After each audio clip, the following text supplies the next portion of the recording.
araw ay andito tayo sa isa sa mga sikat na tourist attraction na mayroon yung probensya ng Sorsogon. Dito tayo ngayon sa Barangay San Roque, Bulosan, Sorsogon. I-explore natin ang mga talon na mayroon dito. Yung tinatawag nilang Kambalbusay, yung Hidden Falls, or mas tinatawag rin nilang Tinago. Yung pangatlo naman ay tinatawag nilang Hulugan Falls. So siguro bagsak yung talon at saka tago rin. So tara na. So mula dito sa may jump off point, maglalakad tayo papunta sa may first falls ng siguro mga 5 minutes. Kasama natin yung local guide dito, si Romel.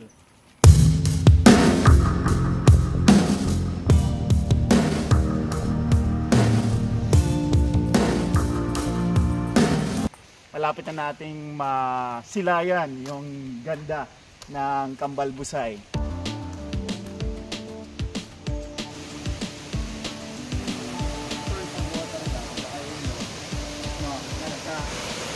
Tanaw na natin yung Kambalbusay.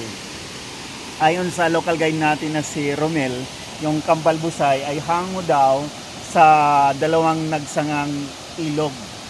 So suma total 118 na ang or steps meron papuntang Kambalbusay at saka Tinago Falls or Hidden Falls.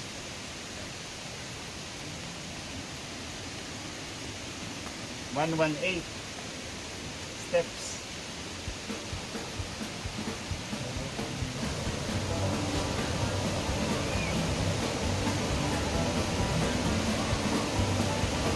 Grabe yung daanan dito na hindi ako masyadong kinakabahan kasi sanay na ako sa mga ganitong lugar. Yun. Sa una, sa litrato ko lang itong nakikita, itong talon na to. Maganda yung lugar. So, always pagkatandaan natin na kapag dadayo tayo sa isang lugar, dapat nating isa isip at isa puso na bawal magtapon ng basura para mapanatili natin ang natural na ganda mayroon yung site.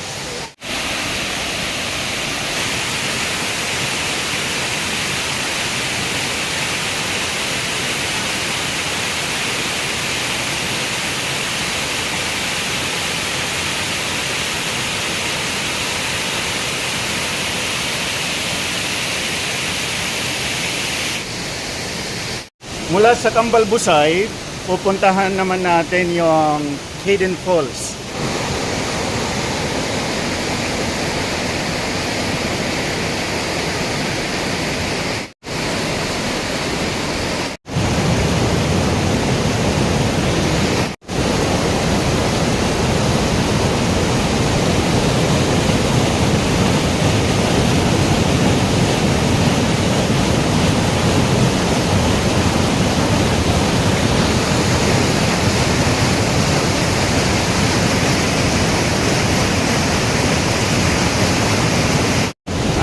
Malapit na natin marating yung talon, yung Hidden Falls.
malakas. Malakas.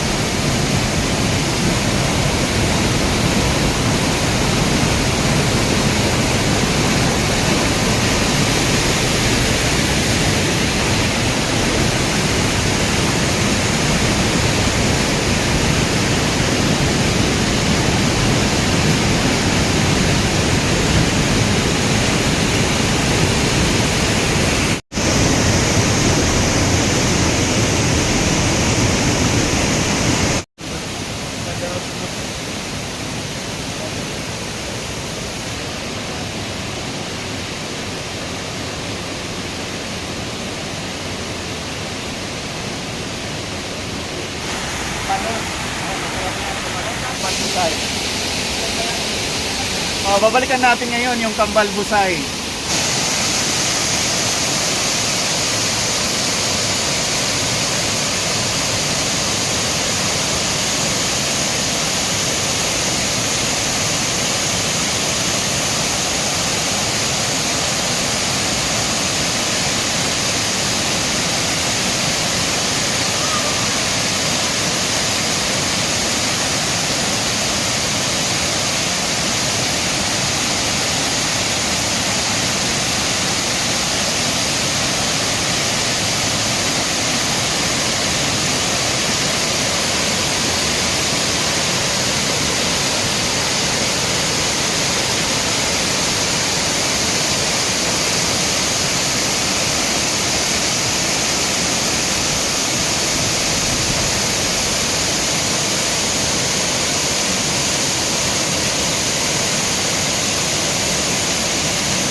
We survived the 118 steps na mayroon yung Hidden Falls at saka Kambal Busay. Ngayon naman ay tutungo tayo sa pangatlong talon, yung Hulugan Falls. Maganda na yung sikat ng araw ngayon.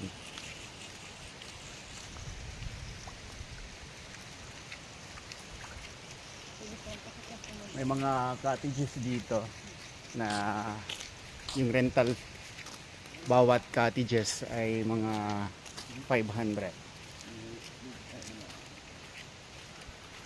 So mas tago itong talon na to, yung Hulugan Falls. Parang restricted siya kasi na mayroong gate. Ano, hindi basta-basta mapapasok ni Numan. Papasok na tayo sa isang hacienda. Merong mga tanim na iba't ibang klase ng puno. Gaya nito yung kakao. May pili. Mayroong nara. Ito yung puno ng kakao na masarap gawing tsokolate. Ito yung puno ng pili, yung ginagawang nuts, pili nuts. Na sa amin sa Carigara, Leyte ay isa sa mga delicacy. Ginagawang ano yung may gatas, pili at saka gatas. Anong tawag doon?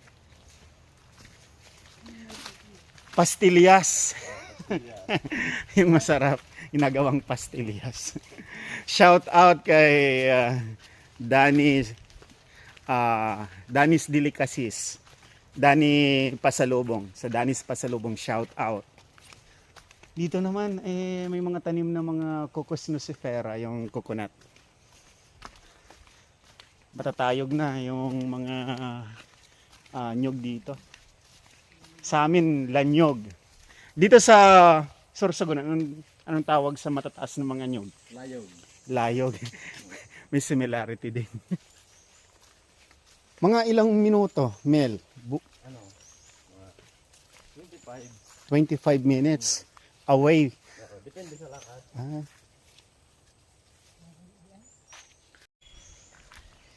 Pababa na tayo upang puntahan yung Hulugan Falls. Barangay San Roque, Bulusan, Sorsogon.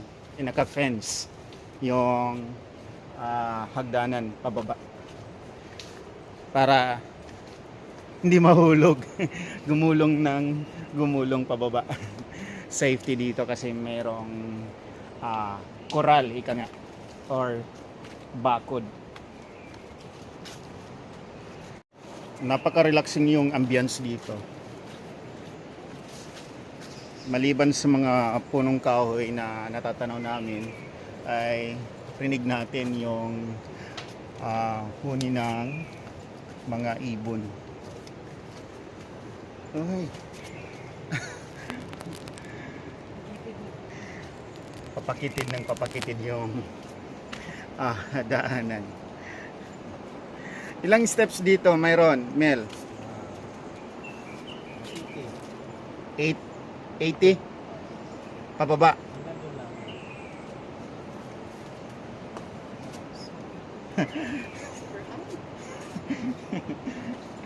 Ano yung reaction mo? Super high? Nais niyong puntahan itong Hulugan Falls ay i-set na ninyo yung sarili niyo.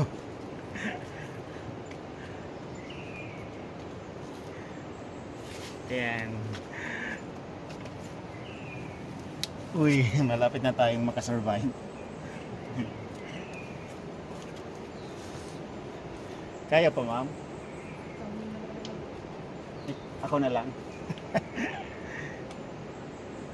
Tara!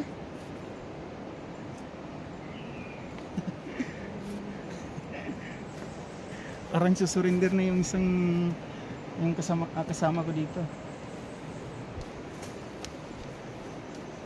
Wow! Sulit yung ambience.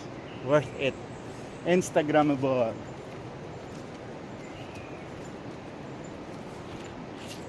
Nandito kami ngayon sa kalagitnaan ng mga hanay ng kabundukan dito sa San Roque.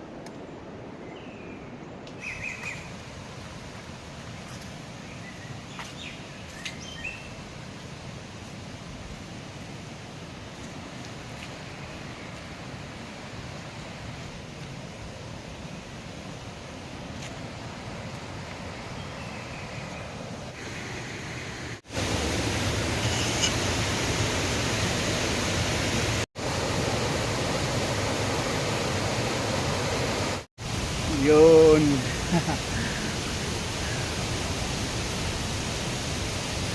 Mararating na namin yung talon. Yung Hulugan Falls.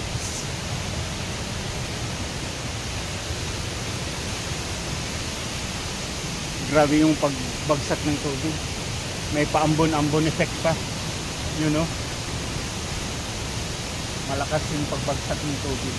So yung tubig, according sa local guide natin, galing daw sa isang bukal dito sa may taas ng mga bundok.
Mga 7 feet doon.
Pabalik na tayo mula sa pag-chase ng mga waterfalls dito sa Barangay San Roque. Nakatatlong talon na tayo sa isang araw. Ito yung tatlong talon ko na chase dito sa Sorsogon.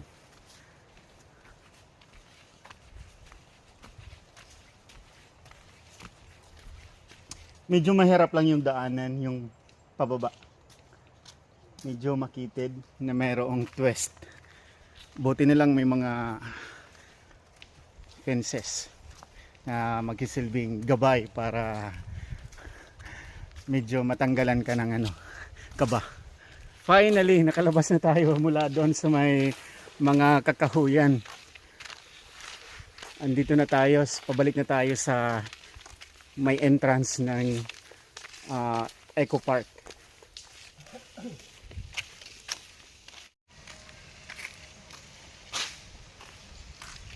So dito ko na lang tatapusin yung vlog ko ngayong araw na ito.